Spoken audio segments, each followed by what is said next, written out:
Muling nagbabalik ang ating programang Serbisyong Pulis dito sa DZAG Radyo Pilipinas Agoo.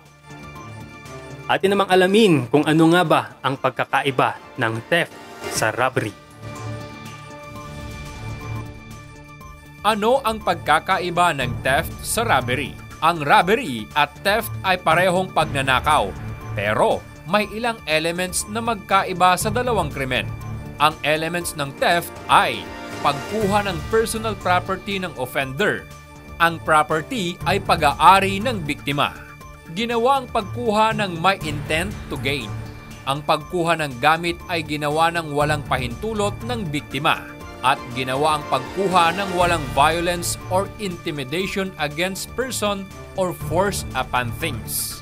Ang elements naman ng robbery ay pagkuha ng personal property ng offender. Ang property ay pag-aari ng biktima.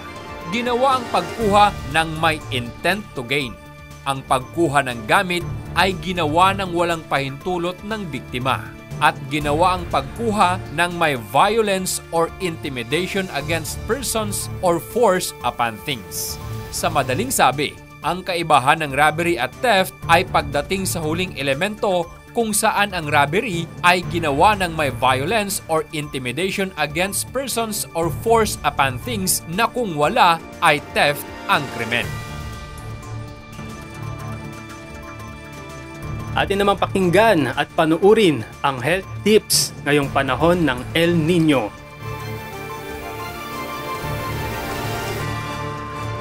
Health tips ngayong panahon ng El Nino.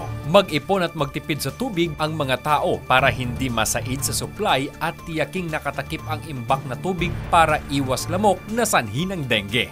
Dapat potable o safe ang tubig na iniinom at pakuluan kung hindi sigurado sa pinanggagalingan nito.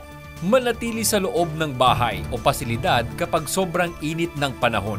Gumamit ng payong o sombrero kapag lalabas habang mainit. Pumunta sa health facility sakaling makaranas ng mga sintomas ng heat stroke. Gumamit ng sunblock. Magsuot ng manipis na damit at pag-iwas sa mga aktibidad kapag tirik ang araw mula alas 10 ng umaga hanggang alas 3 ng hapon. Sumain nyo ang mga sariwang balita at huling kaganapan ng mga kapulisan sa Region 1 sa loob ng isang linggo. Abangan niyo po uli kami sa susunod na Miyerkules kada alas 9 hanggang alas 10 ng umaga dito lang sa DZAG Radyo Pilipinas Agoo. At para sa inyong mga katanungan at balita ukol sa latest updates dito sa Police Regional Office 1, i-like at i-follow lamang po ang aming Facebook page, PCADG Ilocos Region at Police Regional Office 1. Sa ngalan po ng ating Direktor PCADG, Police Brigadier General Restituto B. Arcangel at ang Officer in Charge ng RP Caduan, Police Lieutenant Colonel Harun C. Pagador. Ako po ang inyong tagapag-ugnay, Police Corporal Rafi Viloria.